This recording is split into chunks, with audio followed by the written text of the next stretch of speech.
Chapter 1. The Necklace. It all started when I got the job at Repsom Museum. I was 16 years old and a student.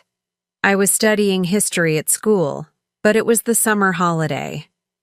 At first, 8 weeks without having to study seemed wonderful. But I wanted to earn some money, so I got the job at the museum. It was only for 6 weeks. Repsom is a large town by the sea. It's where I live. There is a new part, with tall white buildings and modern offices. Then there is the old part of the town, with narrow streets and tiny shops. The museum is in the old part. I was pleased to get the job because I have always been interested in history. In fact, I wanted to work at the museum when I left school. That holiday, I was going to work with Anna Wayne, a young woman about 5 years older than me. That was another thing that pleased me about the job. "We'll be working in the new part of the museum, Paul," Anna told me. "It's not open yet. We'll be making displays, showing things that happened in Repsom in the past." I knew it was going to be an interesting job, and I was certain I was going to like working with Anna. I thought she was very pretty and friendly. "We have 6 weeks to finish the work," she said. "Then the new part of the museum will be opened by a man called Patrick Yardley. He's an important businessman in Repsom. You'll meet him before the opening day because he likes to come and see how we're getting on." The Gilbertson necklace arrived at the museum the same day that I started work. It was a very old necklace and belonged to the Gilbertson family. The Gilbertsons were a well-known Repsom family, although there was only one member alive now, Mrs. Eve Gilbertson. "It's belonged to my family for over 100 years, Mrs. Gilbertson told Mr. Balfour, the museum curator. "That's almost as long as the Gilbertson family have lived in Repsom. I hope you'll look after it." Mrs. Gilbertson was letting the museum borrow the necklace. It was going on display in the old part of the museum. Some people believed the necklace was made in France and once belonged to Marie Antoinette, the French queen. It was made of diamonds and was very beautiful. "Is it valuable?" I asked. "Mr. Balfour said it's insured for £100,000, Anna told me. I was surprised. "That's a lot of money," I said. We went to see the necklace after lunch that day. It was very beautiful, and the diamonds shone brilliantly under the display lights. It was in a locked display case with a glass front. Derek Halliday, one of the museum attendants, was looking at it through the glass. "Hi, Derek," said Anna. "Keeping an eye on our most valuable display?" He laughed. "That's right," he said. "But I can't be here all the time." He was about 2 years older than me and had long, fair hair. He was always pushing it back off his face. "I know the necklace is insured, but is it safe?" I said. "What if a thief—" Anna was pointing at the ceiling in a corner of the room.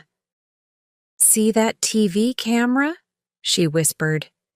"It's filming everything that happens in this room." "All the rooms in the old part of the museum have TV cameras," said Derek Halliday. "They'll be fitted in the new part too. There are TV screens downstairs, and a security guard watches them. Each screen shows a different room. So he can see if a thief takes the necklace?" I said. "Yes," said Anna. "Don't worry, Paul. Nobody can steal it." But she was wrong. 2 weeks later, Anna and I were working on a display showing the old Repsom prison and police station. We were making it look 100 years old. There were policemen in their uniforms and a criminal being taken into a prison cell. The cell had a real lock on the door with a big key. The policeman and the criminal were wax dummies, but they looked real. There were more wax dummies in the displays already done. On one, there were pirates with a treasure chest full of jewels. The two wax pirates looked as if they were carrying the treasure chest up the beach. Behind them was a small boat, with another pirate sitting in it. Another display was made to look like an old shop. A wax woman was standing behind the counter. It was my job to help build the displays. It was Anna's job to draw pictures of each one, so we knew how they were going to look. Anna also made the clothes and dressed the wax dummies, and I did most of the painting. I was enjoying the work. The other people working in the museum were friendly. There were two men attendants, Ian Maxton and Derek Halliday. They walked around the old part of the museum, one of them upstairs, the other downstairs. They answered questions when people wanted to know something about a display. A girl called Linda Jones worked in the museum office at the top of the building.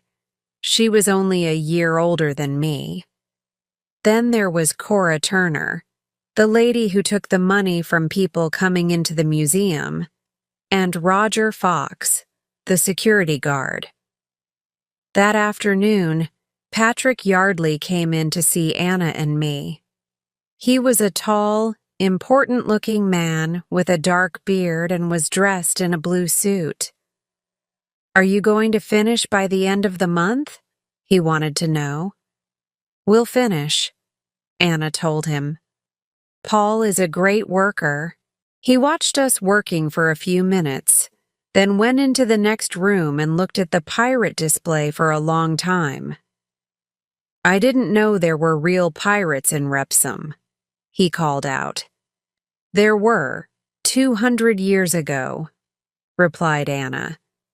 "They used to hide their treasure in the caves near the beach. Then a storm wrecked their ships on the rocks." "I didn't know that," said Mr. Yardley, coming back into the room we were working in. He stayed and watched us for half an hour, then left. "He looked worried," I said. "Some people say his business is in trouble," said Anna. "They say he needs money." "What's his business?" I asked. "He owns jewelry shops in different towns," said Anna. "They're always called Jane's Jewelry. His wife's name is Jane." I nodded. "I know them," I said, "but I didn't know they belonged to Mr. Yardley." We went back to work on the prison display. Anna was putting a mustache on the wax criminal. I was painting the walls of the prison. "Don't lock me in," I joked. "Prison is for criminals," she said, laughing. She pointed at the wax dummy. "And he's the only criminal in this museum." Anna was wrong again. Chapter 2. Stolen. It was the middle of the next morning when the alarm went off. I was looking at the pictures for the display we were going to do next. It was going to show part of the old Repsum railway station. An alarm wasn't fitted to the rooms we were working in, but I could hear it ringing downstairs. Anna came back from the coffee machine with 2 cups of coffee. "What's happening?" I asked. "That's the security alarm," said Anna, quickly putting down the coffee. "Somebody must be stealing something." We looked at each other. "The necklace," we said together. We both ran from the room, past the pirate display in the next room. Then we hurried down the stairs to the old part of the museum. I saw Roger Fox, the security guard, pushing open the door of the big room at the front of the building. The Gilbertson necklace was in that room. There was a small sign fixed to the door. The word closed was written on it. Anna and I followed Roger into the room. We looked at the display case in the center. It was broken and empty. The Gilbertson diamond necklace had gone. Roger's face went white. He looked up at the TV camera on the ceiling. There was a newspaper covering it. The TV screen for this room was dark, Roger explained. I knew something was wrong, so I rang the alarm and came to see. Did the thief put the newspaper over the camera? Said Anna. Roger nodded, looking worried. Yes, I didn't notice immediately, he said. I was taking money and giving tickets to people coming into the museum. Where was Cora? Asked Anna. She went to the ladies' room a few minutes before, said Roger. I always take the ticket money when Cora isn't there. She watches the TV screen when I'm not there. When did you first see the dark screen? I asked. When Cora came back, he said. She noticed it and said, Look, Roger, something's wrong. That's when I saw it. What are you going to do? Asked Anna. I'm going to stop people leaving the museum, he replied.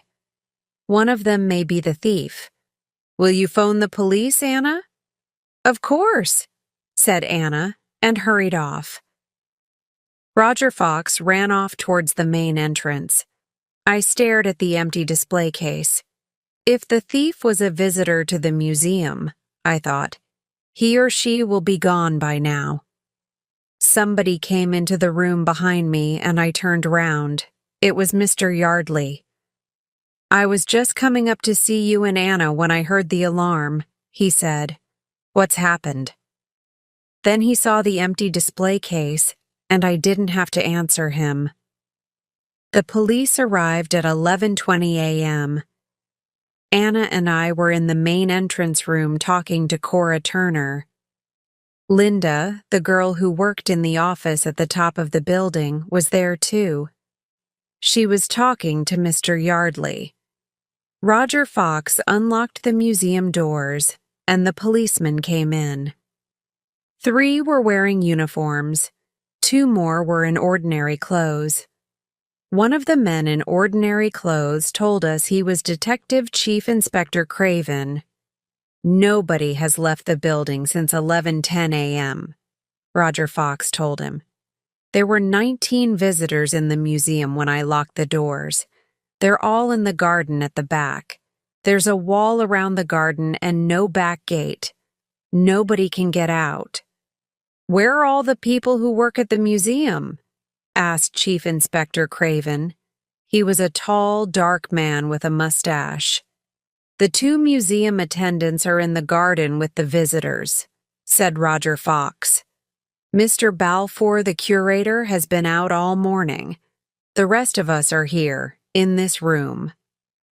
Chief Inspector Craven nodded to the other man in ordinary clothes. He and one of the policemen wearing uniforms went out to the garden. The chief inspector looked around the entrance room at the rest of us. I'll begin with some questions, he said. Chapter 3. Questions. Can I use that room? The chief inspector asked Roger Fox. He pointed to the door of Mr. Balfour's office, which was in the corner of the entrance room. Yes, I'm sure that will be all right, said Roger. Mr. Balfour will not be back for half an hour. Chief Inspector Craven and one of the policemen in uniform went across to Mr. Balfour's room. Please wait until I ask you to come in, the chief inspector told us. Mr. Fox, I'll see you first, please. Roger followed them into Mr. Balfour's room while the rest of us waited. I looked at the others. They all seemed shocked by the theft of the necklace. Cora Turner shook her head. "Not yet," she said. "Perhaps we should wait for Mr. Balfour to come back." "This is terrible," said Mr. Yardley. "Has anybody told Mrs. Gilbertson?" "Yes, I think you're right," said Mr. Yardley. He looked at Anna. "I came back to see how you were getting on with the new displays. I was on my way up the stairs when I heard the alarm." "Mrs. Gilbertson is going to be very unhappy," said Linda, sitting on the edge of the ticket desk. "The thief has got away," said Cora Turner. "I noticed the dark TV screen at 11 o'clock, but several people left the building after that. Roger closed the museum doors at 10 minutes past 11. That gave the thief 10 whole minutes to get away." The security television screens were behind the ticket desk. All the screens were showing rooms in the museum now, I noticed. We all looked at one another. Each knew what the other was thinking. Is the thief one of us? Roger came out of Mr. Balfour's room. "The chief inspector wants to see you next, Cora," he said. Cora looked nervous when she went in to see Chief Inspector Craven. Then we heard the museum doorbell ring, and the other policeman in uniform opened the door. 2 policewomen came in. I knew one of them, but she didn't seem to recognize me. I was glad. There was something I didn't want her to remember. "They're here to search everybody," said Roger. "The chief inspector told me." "Search?" said Linda. Roger nodded. "He wants to be certain we don't have the necklace on us," he said. "They're not searching me," said Linda. "Then the police will think you're hiding something, Linda," said Roger. "They'll think you're the thief." "But how can I be the thief?" she said angrily. "I was at the top of the building in the main office with Derek Halliday." She suddenly looked embarrassed, and her face became red. He was asking me to go to the cinema with him on Saturday night. "I hope you enjoy the film," Roger smiled. "But how do you know it was exactly 11 o'clock when you were in the office?" "Because Derek asked me how long it would be before Mr. Balfour came back to the museum," said Linda. "I looked at the office clock and saw it was 11 o'clock. Then I told Derek that Mr. Balfour was coming back in another hour." "Then you and Derek have nothing to worry about," said Roger. "You were both together when the theft happened." Linda looked unhappy, but I knew she was going to allow a policewoman to search her. She doesn't want the police to think she's a thief, I thought. Cora came out of Mr. Balfour's room and told Anna to go in next. Anna smiled at me when she went past. "We don't have to worry, Paul," she said. "We were together when the necklace was stolen, weren't we?" I watched her go into the little office. Anna went to the coffee machine and came back just before the security alarm went off, I thought. How do I know she didn't steal the necklace before she came back with the coffee? But I didn't want to believe that. I liked Anna. I went to see Chief Inspector Craven when Anna came out. He was sitting at Mr. Balfour's desk, and the policeman in uniform was standing behind him. Both the chief inspector and the other policeman were tall men, and they seemed to fill the little room. "Miss Wayne tells me you've been with her all morning," said the chief inspector. "Yes, that's right," I replied. She hasn't told him about fetching the coffee, I thought. He looked at me for several moments before speaking again. Then he said, "How long have you worked here?" 2 weeks, I said. He looked at his book of notes. 2 weeks and 1 day, he said, according to Miss Wayne. Yes, I agreed with him. You started work the same day that the Gilbertson necklace arrived, he said. Yes, I suppose I did, I said. Don't you see? He shouted. I was becoming nervous.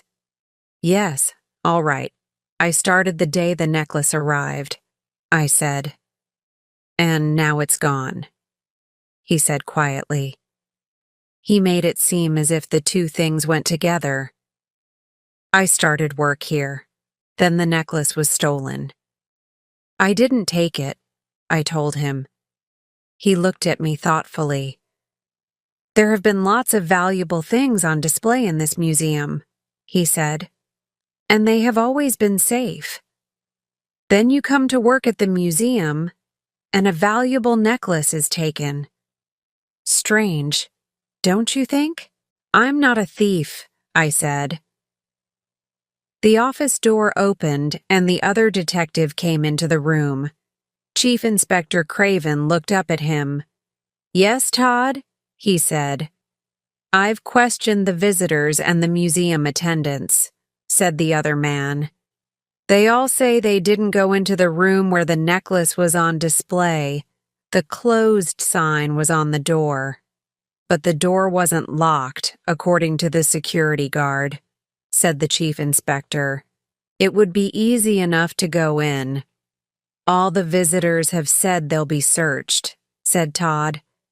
If they have the necklace, we'll find it. Not if they were able to hide it somewhere in the museum, said Chief Inspector Craven. Search the other rooms they were able to get into.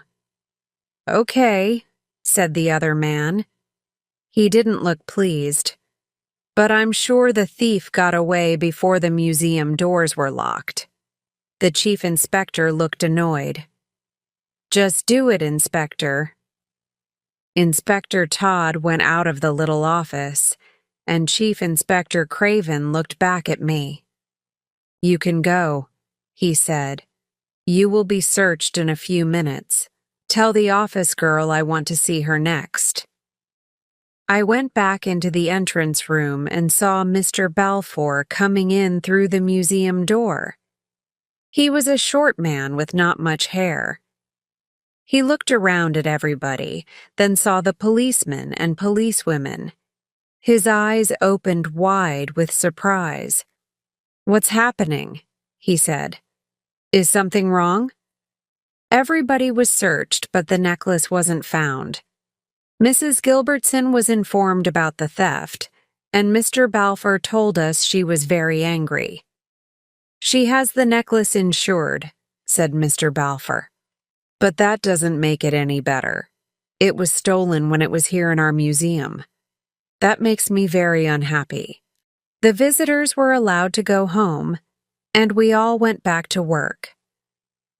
The museum didn't open again until 2 o'clock because the police wanted to search it. They looked in all the rooms that were open for visitors. Then Inspector Todd came to the new part of the museum. Nobody usually comes in here except for Mr. Yardley, I reminded her. But he only comes when we're here, said Anna. You ran downstairs when you heard the alarm, didn't you? Asked Inspector Todd. He looked very tired. Yes, we did, Anna said. We can just hear it up here. Then the thief could have come up here after you went downstairs, he said. Yes, I suppose he could, said Anna. He, or she, said the inspector. He began to look at the display cases, not moving any of the wax dummies. It was obvious he didn't want to do it. He was too tired. I've been working all night, he told us. There was a robbery at a post office in the center of town last night. Paul's just painted some of the displays, Anna warned him. The paint is still wet. After that, he didn't look very closely. He was afraid of getting paint on his suit. "This is a waste of time," he said after some minutes. "I'm certain the thief escaped with the necklace before the museum doors were locked. There was plenty of time, wasn't there?" We agreed that there was, and after 10 more minutes, he stopped looking. It was a big mistake. Chapter 4. The Hiding Place. The next day, I noticed that part of the wall at the back of the pirate display was still not quite finished. "I thought you finished that a week ago," said Anna. She looked annoyed. "So did I said. "I didn't notice that part of the wall." "Sorry. Don't worry about it," she said. "Nobody can see it easily. It's more important to finish the other displays." I didn't want to make her even more annoyed, so I didn't return to the pirate display. Instead, I worked on the old Wrexham railway station display. "Have the police found the thief yet?" I asked Anna. "No," she said, shaking her head. "They're hoping he'll try to sell the necklace in Wrexham, and then they may catch him." "Or her," I said, more to myself than to Anna. She looked surprised. "Yes, or her," she said. "The police asked me, you know. I told them." "I know," she said. "They asked me lots of questions about you. Yesterday, I told them you were with me all morning. I said it wouldn't be possible for you to steal the necklace." "But I wasn't," I said. "Pardon?" said Anna. "I wasn't with you all morning," I said. "There was the time when you went to get the coffee. It was about the same time the theft happened." She didn't look at me, and she didn't speak for a moment. Then she said, "I don't believe you're the thief, Paul. I like you, and I'm certain you're honest, and I'm sure you don't think I'm the thief. Do you?" "No," I said. It was true. I didn't believe Anna was a thief. She left the museum before me that afternoon. "I have to go to the dentist," she told me. "See you in the morning, Paul." It was after Anna left that I decided to finish painting the wall at the back of the pirate display. It didn't look right.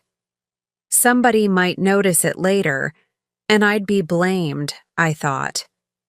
It won't take long to do. I got a paintbrush and a tin of paint, then climbed onto the display. I had to move one of the wax pirates and the wooden treasure chest to reach the wall. It took me just 5 minutes to do the painting. Afterward, I lifted the wax pirate back onto the display. Next, I picked up the treasure chest. I was putting it back when I suddenly noticed something. The jewels in the chest were arranged differently. I remembered putting the false jewels into the treasure chest a week before. I knew the way they were arranged because I did it. But now they looked different. Somebody's moved them, I thought. I immediately began to look through the chest. It was just a wooden box, painted to look like a treasure chest. It was as fake as the jewels. But not all the jewels were false, I discovered when I took them out. One necklace was very valuable indeed. It was the Gilbertson diamond necklace. Chapter 5. A mystery to solve, I must tell Roger Fox, was my first thought. We must call the police, and I'll tell them where the necklace was hidden. Mrs. Gilbertson will be pleased, and everyone at the museum will be happy. I was moving towards the door when I stopped. Wait a minute, I thought. What am I doing? The police already suspect me of stealing the necklace. If I tell them I've found it, will they believe me? Or will they say I stole it but then got frightened and pretended to find it? Will they still think I stole Mrs. Gilbertson's necklace? I remembered the way Chief Inspector Craven looked at me when we were in Mr. Dalfor's office. It was as if he didn't really believe me. What can I do? I thought. Then I began to think about the real thief. Why did he or she hide the necklace in the treasure chest? Because it's a good hiding place. Nobody would specially notice the necklace together with all the false jewelry. And it was underneath all the other jewelry, not very easy to see until you moved things. Suddenly, I heard somebody coming up the stairs. I was still holding the necklace in my hand and quickly pushed it back into the treasure chest. Then I covered it with the other jewels and put the wooden box back on the display. Moments later, Roger Fox walked into the room. "Hello, Paul," he said. "Are you still working?" "I'm going home now," I told him. "I just wanted to finish painting that bit of the wall." I was glad there wasn't a security camera in that room. Nobody saw me discover the necklace and its hiding place, I thought. But the thief also knew there was no camera. He or she knew they could hide the necklace up here without being seen. I went downstairs with Roger. The museum was closed now, but Mrs. Morgan was talking to Derek Halliday in the main entrance room. She was the cleaner and came in every evening at this time. Mrs. Morgan and my mother were old friends, and she knew me from when I was a small boy. "Hello, Mrs. Morgan," I said. "Hello, Paul," she answered. "How are you?" "I'm very well," I said. "Are you enjoying your job here?" she asked. "Yes, I am," I said. I left the museum and began walking home. There were a lot of tourists in the town because it was summer. I went down onto the beach and walked along near the sea. People were still swimming, although it was early evening. Small boats with white sails moved across the water. The sun was warm on my face as I walked. It was a good feeling, but I needed to think. I was worried. What was I going to do next? Then I had another thought. What was the thief going to do next? Obviously, he or she wasn't going to leave the necklace in the treasure chest for very long. And it would be much harder to discover who the thief was when the necklace was gone. What actually happened? I thought. When did the thief hide the necklace in the treasure chest? Was it immediately after he or she stole it? Before the alarm went off? It could have happened that way. I was working in the other room, cutting a piece of wood with an electric saw. That saw makes a lot of noise and it's difficult to hear anything in the next room. Anna was getting the coffee. Perhaps it was Anna who hid the necklace, I thought, but I didn't want to believe it. But then I remembered another thing. It was Anna who stopped Inspector Todd from looking carefully at the displays, I thought. She told him some of the paint was wet, and he didn't check them very well after that. Did Anna do that on purpose? It was also Anna who told me not to paint the wall behind the pirate display earlier today. Did she do that because she didn't want me to find the necklace? I was confused. Why would Anna steal a necklace? Did she need money? Another person needed money, I remembered. Mr. Yardley needed money, according to Anna. The man's business wasn't doing very well. What was Mr. Yardley doing when the theft happened? He said he was coming up to see Anna. But was that true, or was he telling lies? Nobody saw him coming up the stairs, I thought. Perhaps he went into the room where the necklace was on display, then put the newspaper over the camera and stole the necklace. I remembered the name of the newspaper over the camera. It was the Daily Chronicle. Mr. Yardley always carried the Times when he came to see Anna and me. But perhaps he bought an extra newspaper yesterday, I thought. And he would know where to sell the necklace. Jewelry was his business. I preferred to think Mr. Yardley was the thief rather than Anna. I was almost certain about one thing. The thief was somebody who knew about the pirate's treasure chest before the theft. He or she knew there was somewhere to hide the necklace, so that nobody would find it quickly. That meant it was somebody who knew the pirate display was finished. Mr. Yardley knew, I thought. But so did everyone who works in the museum. But they all had alibis, didn't they?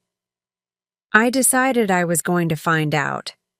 But I would have to be quick. The thief might come back for the necklace at any time.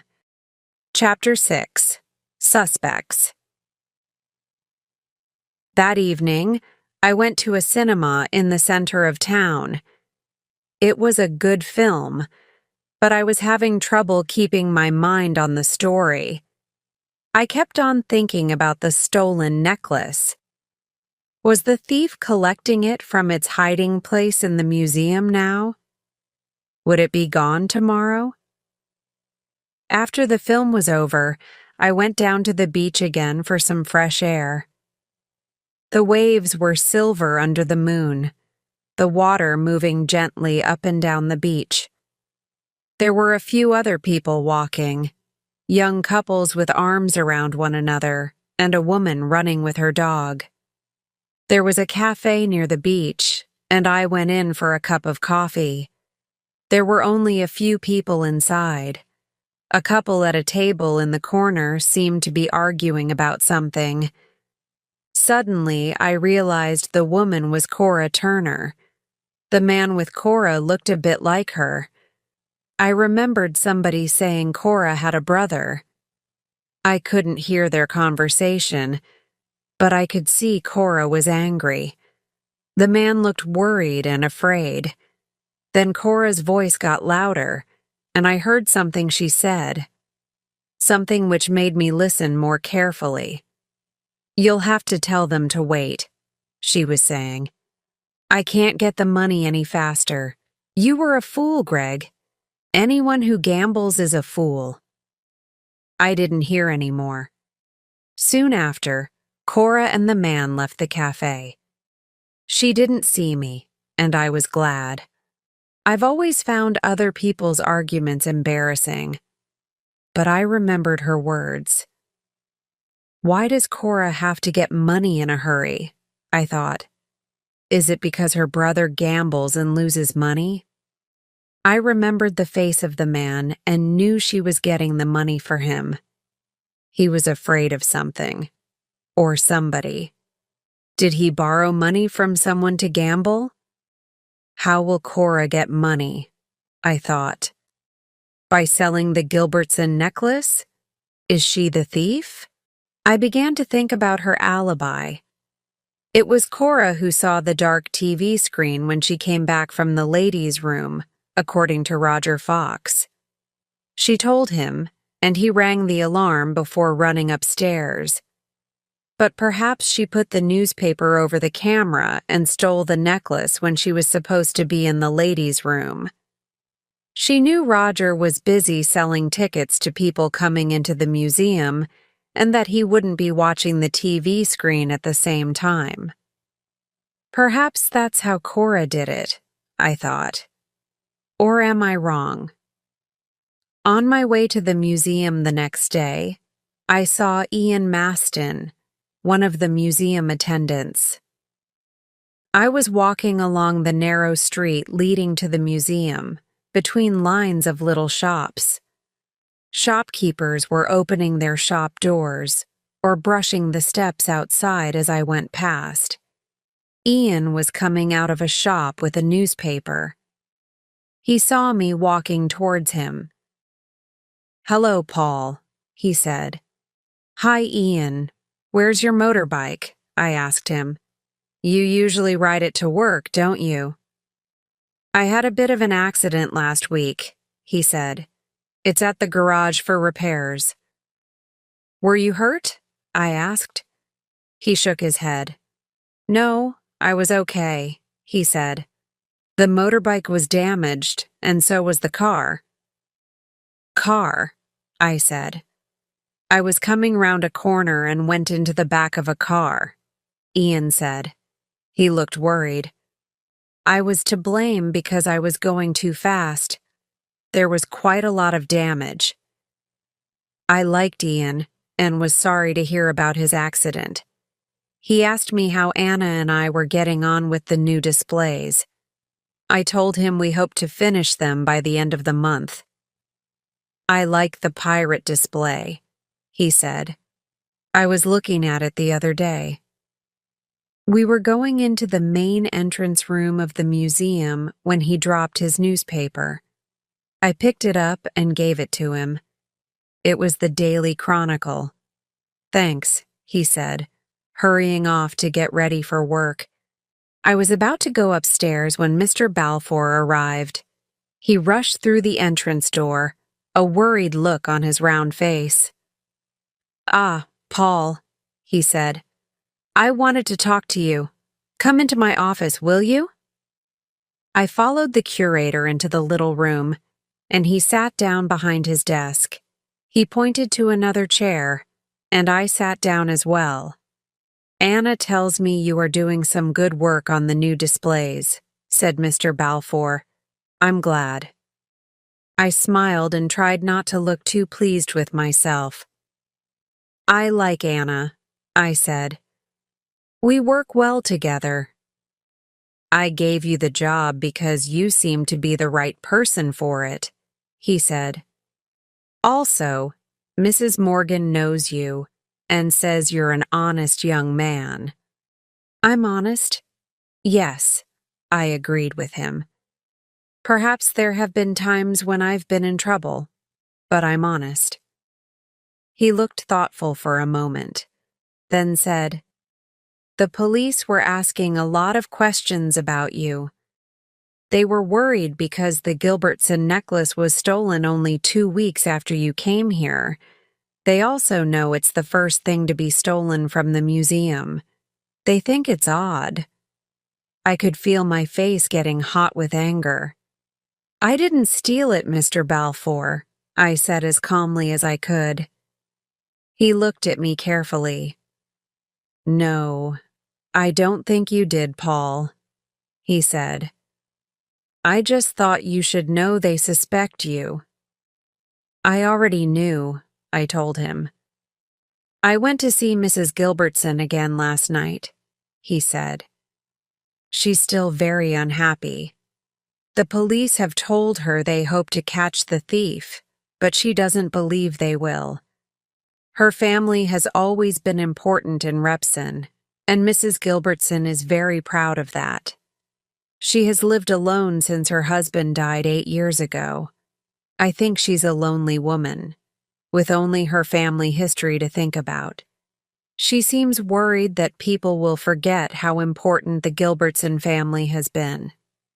She decided to lend the necklace to the museum to remind people, I think." "I'm sorry her necklace was stolen," I said, "but I didn't steal it." "The theft has been a shock to us all," said Mr. Balfour. "When I came back that morning, I could hardly believe the things Roger Fox told me. It was a pity I wasn't here when it happened. If Cora isn't at the ticket desk, I sometimes help Roger by watching the screens." Did the thief know that? I thought. Did he or she know there was nobody watching the screens because Mr. Balfour was out? "Who knew you were out that morning?" I asked after a moment. He was surprised by the question. "Cora and Roger knew," he said. "They were at the ticket desk talking to Derek Halliday." "See you at about 12 o'clock," I told them as I left. Linda knew as well because she had some of my letters to type. I told her to have them finished by 12 o'clock. At that moment, Mr. Balfour's phone rang, and I left him to answer it. Cora, Roger, Derek Halliday, and Linda.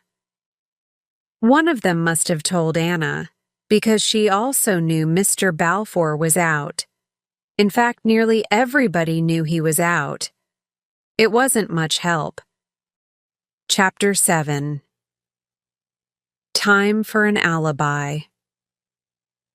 I hurried upstairs, hoping Anna wasn't there yet. I wanted to check that the necklace was still in the treasure chest. But Anna was working on the railway station display, putting a railwayman's uniform on one of the wax dummies. "Good morning, Paul," she said. "Hi, Anna," I said. "I see you painted that bit of wall on the pirate display," she said. I felt embarrassed. "I did it after I finished work last night," I said. "I just thought it would look better." She smiled. "You were right, Paul," she said. "Sorry I was in a bad mood yesterday.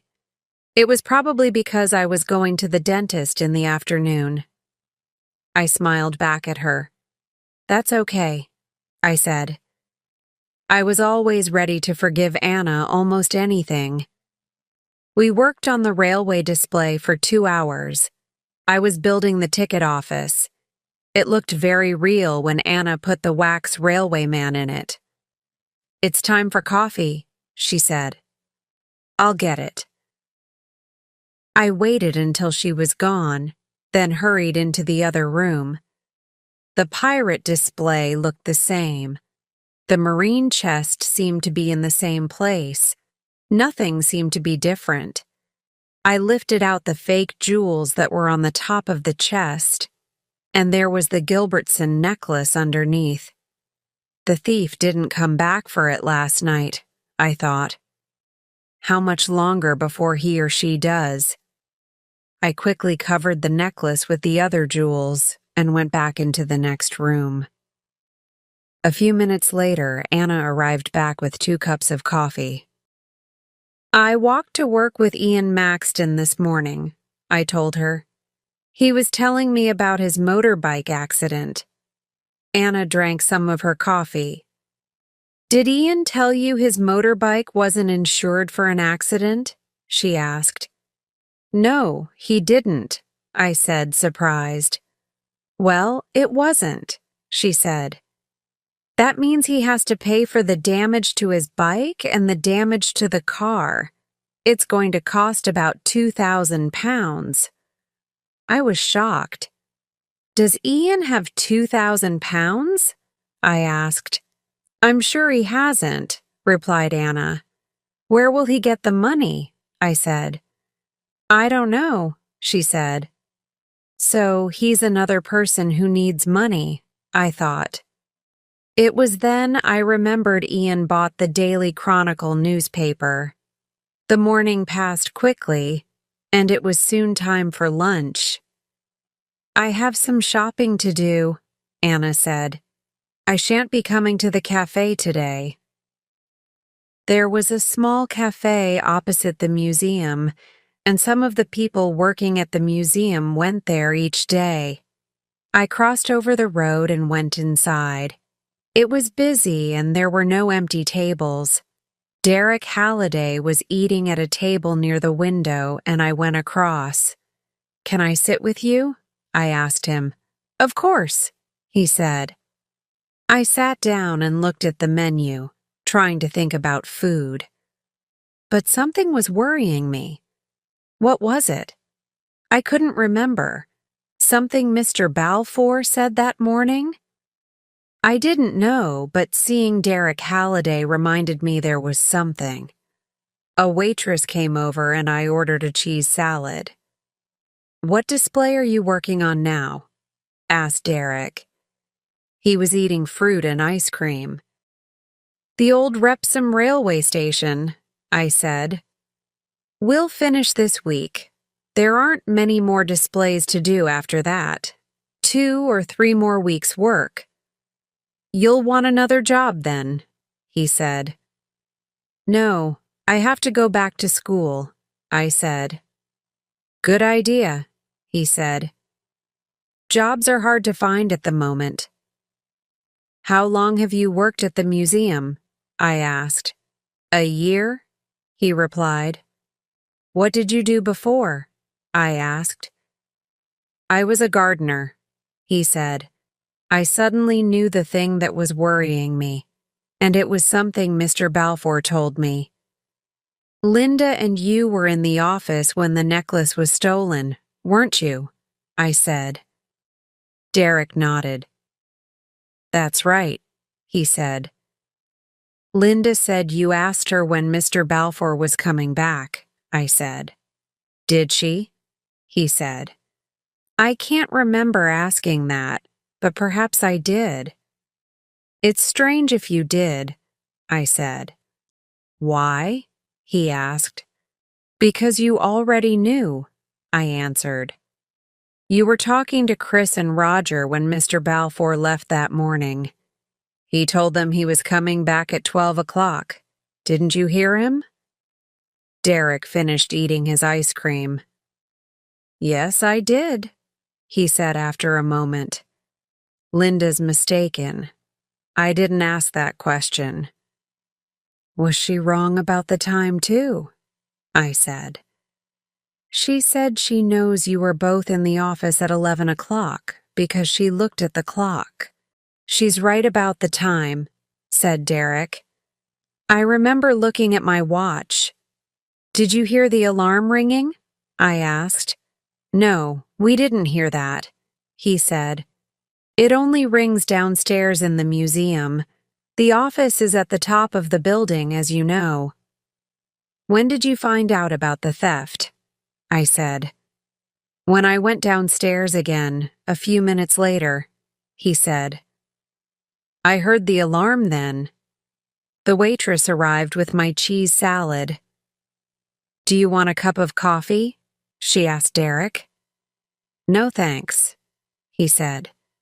I have to make a phone call before I go back to work. See you later, Paul. I began to eat, watching Derek through the cafe window as he went across the road to a public telephone outside the bank. Why did Linda say Derek asked that question if he didn't? I thought. Was she telling a lie? Derek knew when Mr. Balfour was coming back and didn't need to ask. But it didn't seem to matter. They were both together when the theft happened. They both had an alibi. Unless they're both lying, I thought suddenly. Chapter 8. Trouble for me. Inspector Todd was at the museum when I got back from lunch. He was in the main entrance room, talking to Mr. Balfour when I came in. Have they found the necklace on the pirate display? I thought, feeling worried. Do they think I put it there? Come into my office, please, Paul, said Mr. Balfour. He looked very serious. What's wrong? I asked when we were in the little room. Inspector Todd was looking at me, but he said nothing. You haven't been completely honest with me, Paul? Said Mr. Balfour. I didn't understand. What makes you think that? I said. Why didn't you tell me you were in trouble with the police before you came here? He said. I began to feel cold inside. I knew the time he meant. But that was 2 years ago, I said. I was only 14, and I wasn't to blame. There were 2 older boys, and I know you weren't guilty of the crime, said Mr. Balfour, interrupting. Inspector Todd has told me that. He's told me it was the other boy who stole the things from the shop. You were just foolish enough to be with them when it happened. But perhaps there were other times when you stole things, said Inspector Todd. Times when you've not been caught, No, I shouted. That's not true. Now you're working here, the inspector went on. What happens 2 weeks after you start? Something is stolen. Strange, isn't it? I didn't steal the necklace, I said. You must believe me. It was one of the policewomen who recognized you, said Inspector Todd. She didn't remember who you were at first, but today she did. I remembered her, I said. She came to the shop when the things were taken. I looked at Mr. Balfour. It was 3 packets of cigarettes, I told him.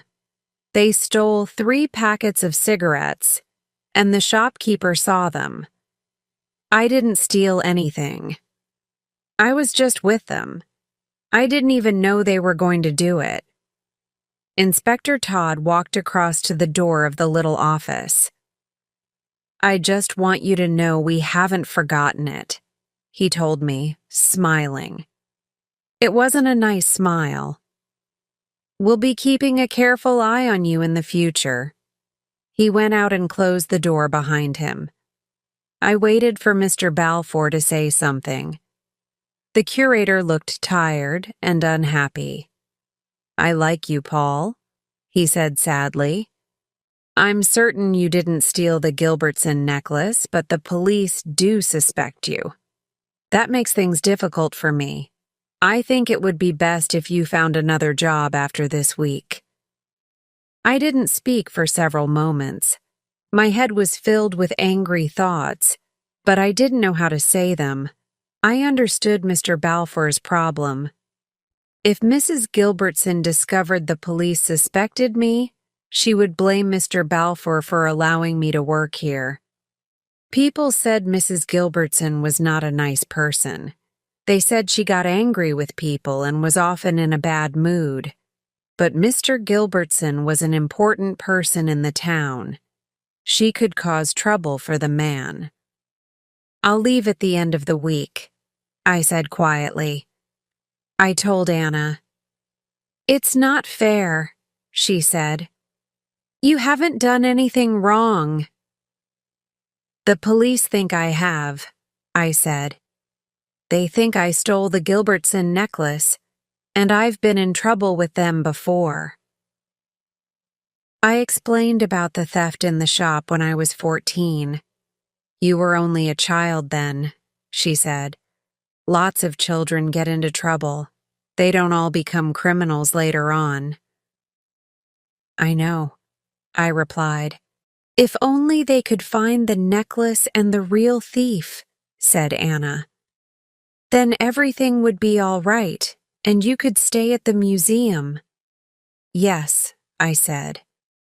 But I knew there was another problem, a much bigger problem. If the police do find the necklace before the thief moves it, I thought, they'll find my fingerprints on it. I've touched it twice since it was stolen. Why didn't I wipe them off? It was a bad mistake. Why didn't I think of it before? Now it might be too late. The thief might be coming to get the necklace out of its hiding place tonight. What could I do? When could I get the necklace and wipe my fingerprints off it? If the thief is coming to the museum tonight, I thought, then I ought to be here to catch him.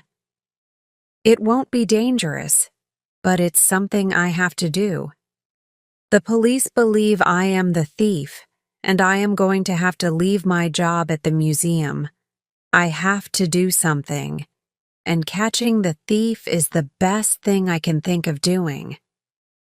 I thought about the various suspects who needed money, like Cora and Ian Masterson and Mr. Yardley. But how could I be sure the real thief would come to the museum? Was there a way to lure the thief to collect the stolen necklace that night? Was there a way to trap him? I began to think. Half an hour later, I had an idea. I wasn't sure if it would work, but I knew I had to try it. Chapter 9. The Strange Policeman. At 5 o'clock that afternoon, I told Anna we had a problem with the pirate display. "What sort of problem?" she asked, surprised.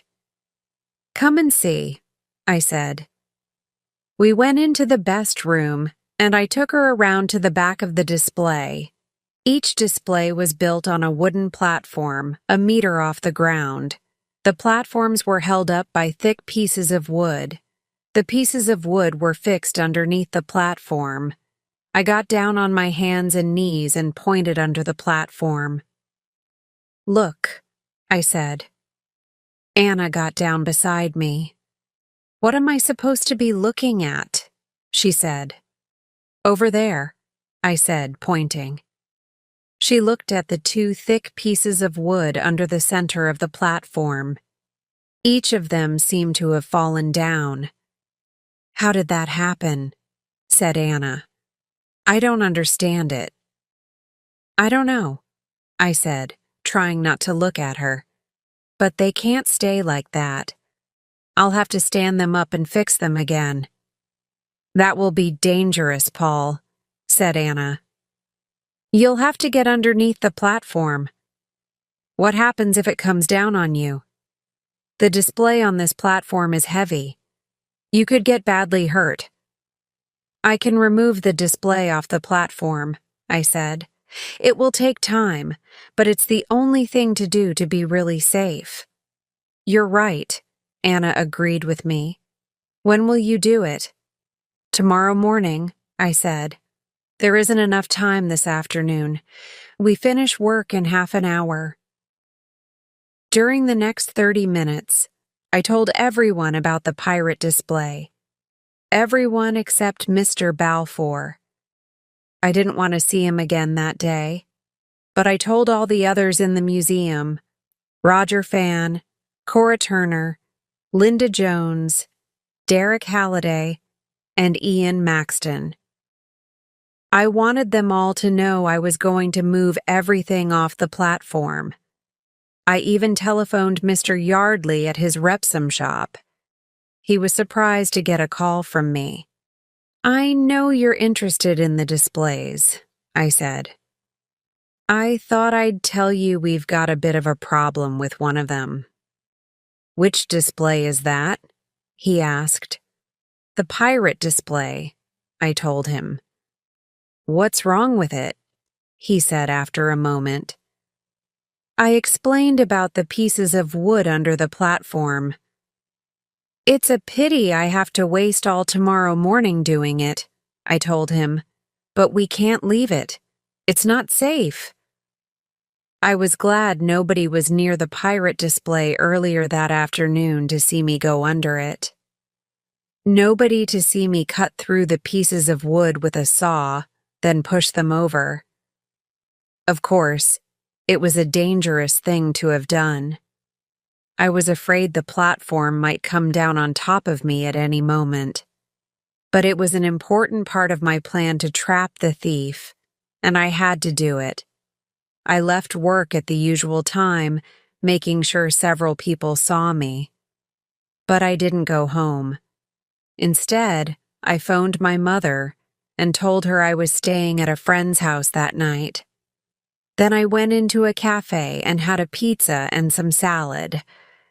At 6:30 p.m., I went back to the museum. It was closed, and there were no cars in the car park outside, but I knew somebody was working inside. I rang the doorbell. It was some minutes before the door opened. Mrs. Morgan was standing there. "Hello, Paul," she said, looking surprised. "Sorry to keep you waiting, but I was cleaning the office at the top of the building."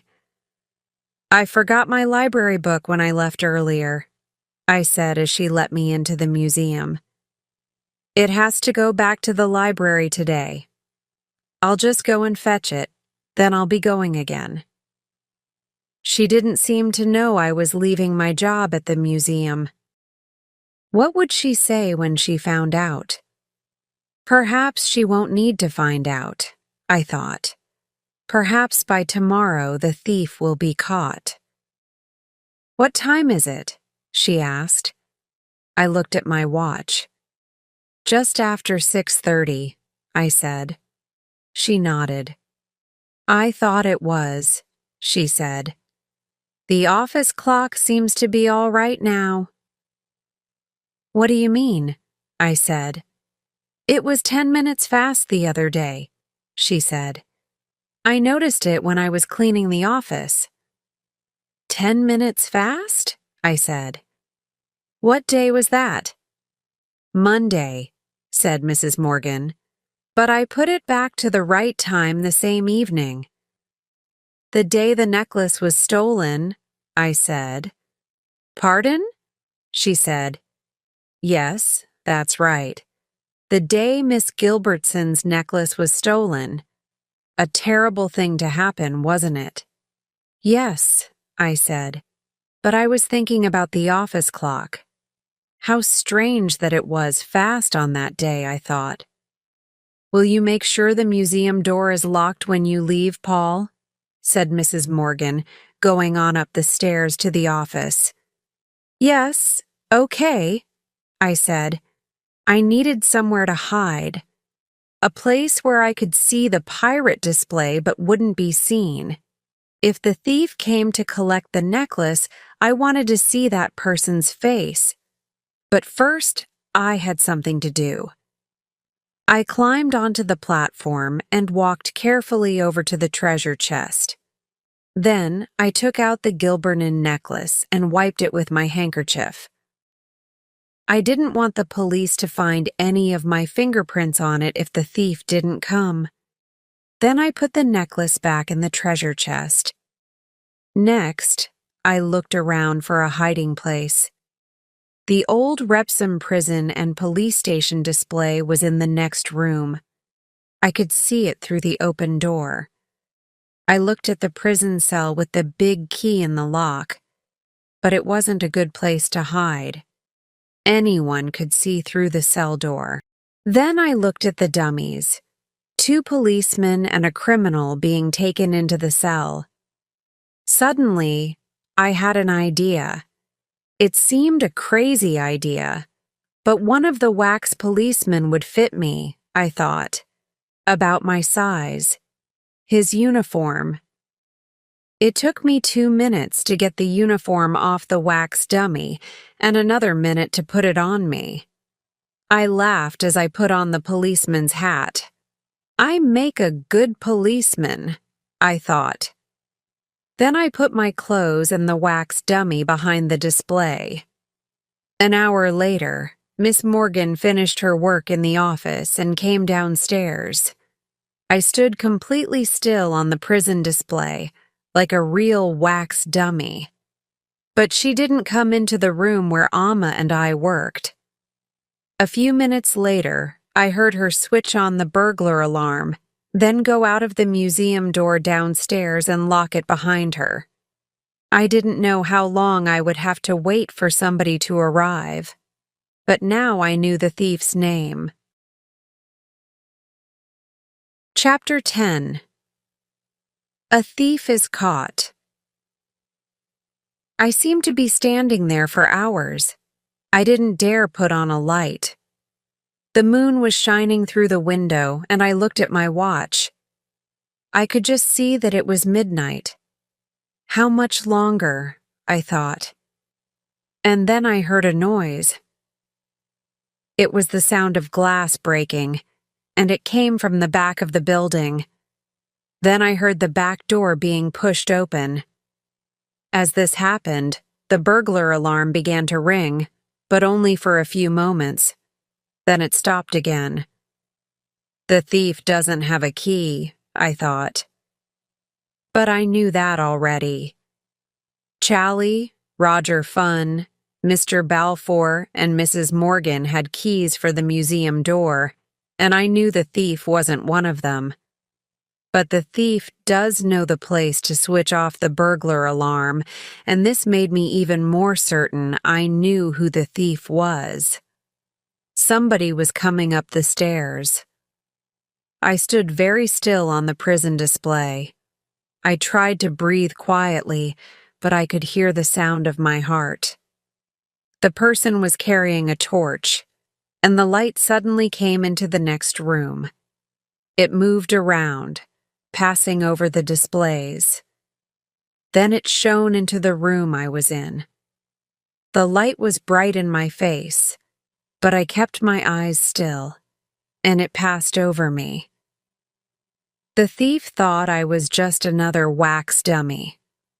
All I could see behind the torchlight was the shadow of a person. I couldn't see the face in the dark. The torchlight was shining on the treasure chest now. The person was moving towards it. A hand lifted the table jewelry out of the chest, then took out the Gilbertson necklace. The diamonds shone brilliantly in the torchlight. I heard the thief give a little laugh. I knew that laugh. "Hello, Derek," I said. Then I moved quickly and switched on the light in the meat room. It was suddenly as bright as day. Derek Halliday was standing on the pirate display, looking frightened and amazed. He was still holding the necklace. What he began. "Are you surprised to see me, Derek?" I said. "Yes, I'm sure you are." "How?" he said. "How did I know it was you?" I said. "I didn't, until this evening. Then Mrs. Morgan told me about the office clock." He looked as if he was suddenly feeling ill. "What do you mean? I don't understand." Before she told me about the clock, there was something I didn't understand. I said, "Why did Derek ask Linda when Mr. Balfour was coming back?" I kept asking myself. He already knew. Derek heard Mr. Balfour say when he would be back, when he was with Roger and Cora. "I didn't ask Linda," he said. "She was telling lies." I pretended not to hear him. That was when I heard about the clock being fast. I knew the answer. I went on. "You wanted Linda to look at the time and see it was 11 o'clock. Then, afterward, she would tell everyone you were together when the theft happened. But you weren't together, were you, Derek? Because it was really 10 minutes before 11 when Linda looked at the clock. You changed the time on it before she arrived that morning. You made the clock 10 minutes fast." Derek looked more and more frightened. He looked as if he might run, but he knew he wouldn't get far. At last, he let out a long breath and said, "I was going to put the clock right again the next morning before Linda arrived at the museum, but Mrs. Morgan noticed it before I had a chance." "There's still something I don't understand," I said. "What were you going to do with the necklace? Sell it? Who was going to buy it? Do you know people who buy stolen jewelry?" Derek shook his head. "No," he said. "Why did you steal it then?" I asked. He didn't speak for a minute. He was trying to decide the best thing to do. Then he said, "Somebody paid me to steal it." Now it was me who was surprised. "Who?" I asked. He opened his mouth to speak again. There was a loud bang from near the door. It was the sound of a gun. I turned to see who was shooting, and a dark shape came into the room, covered in a long coat with a hood. The hood covered the person's face. I watched the hooded person grab the diamond necklace from Derek's hand. Derek was on the floor now, blood pouring from his shoulder. The person in the hood lifted the gun again, the gun pointing at Derek. I moved quickly and switched off the light. "Put on that light!" somebody screamed. I heard somebody running towards the door. I ran into the next room and heard the person following me. It was dark, except for the moon. I ran behind the prison display and got down on the floor, hoping the hooded person wouldn't see me. I could hear him or her moving around in the dark, but it was somebody who didn't know where things were in the room. Several times he or she knocked against the dummies. Then I heard feet coming up onto the platform of the prison display. "Where are you? I know you're in here," the voice said. It was a woman's voice. I could just see her moving. She was holding out a hand, feeling the way. Without realizing it, she was walking into the prison cell.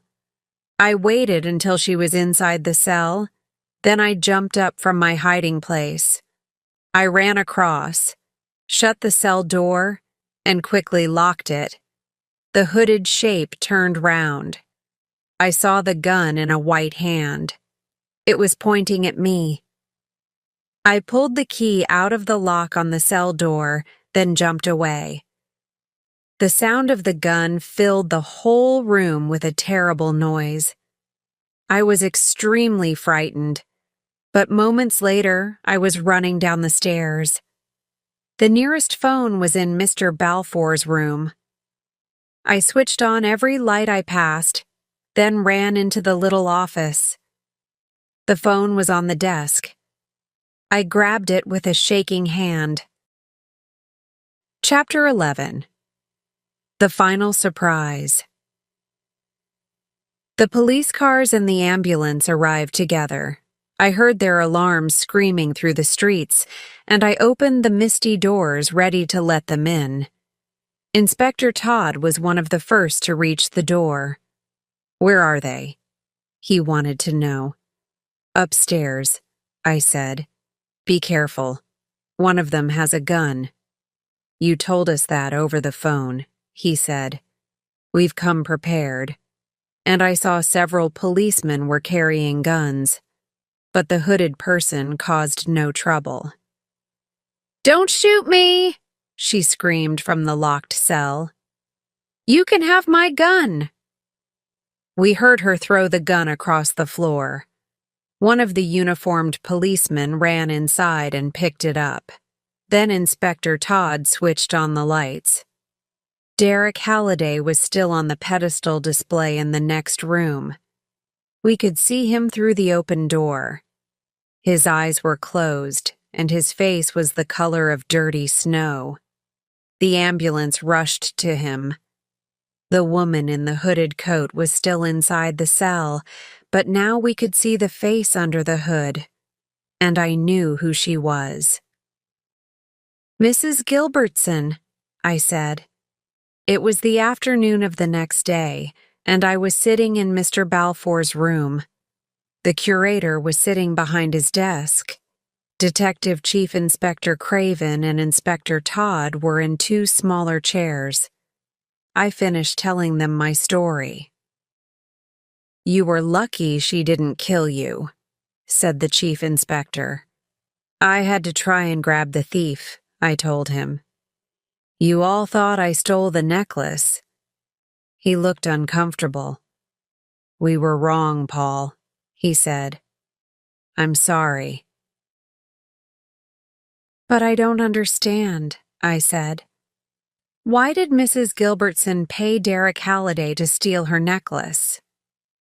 "She needed money," said Inspector Todd. "Everyone thinks she's rich, but she isn't. She's told us she has hardly any money left." "The necklace was insured for £100,000, said the chief inspector. Mrs. Gilbertson was planning to get the insurance money and sell the necklace later on. "Derek Halliday used to work for her before he came to the museum," said Inspector Todd. "He was her gardener. One day, she discovered him stealing some money from her desk in the house, so she knew he wasn't honest and that he would be able to help her. It was Mrs. Gilbertson who asked me to give Derek Halliday a job," said Mr. Balfour, "about a year ago." "She's been planning this for a year?" I said, surprised. The chief inspector nodded. "Probably longer," he said. Halliday's job was to steal the necklace and hide it somewhere in the museum. She knew the police were probably going to search the people who worked here. He had to leave the necklace in a hiding place for a week, then take it to her. But yesterday, he heard you were going to move everything on the pirate display, Inspector Todd told me. He knew he would have to get the necklace before it was found. He phoned Mrs. Gilbertson and told her he was going to get the necklace at midnight. He also told her he wanted more money for stealing it, or he would go to the police, said Chief Inspector Craven. It was then that Mrs. Gilbertson knew Halliday would always be asking her for more and more money to keep quiet. She had to do something, so she decided to kill him. She followed him to the museum, said Inspector Todd. She watched him break the glass on the back door. She saw him open the door and go inside. Then she followed him up the stairs. You know what happened after that. Yes, I do, I said. It's something I'll never forget. Derek Halliday didn't die. But he did go to prison. Mrs. Gilbertson also went to prison for a very long time. And me? I finished working at the museum at the end of that month. Then I went back to school. Come back and see us when you finish school, Paul, Mr. Balfour told me. There'll be a job here for you if you want it. I'll be back, I said, smiling. And I shall.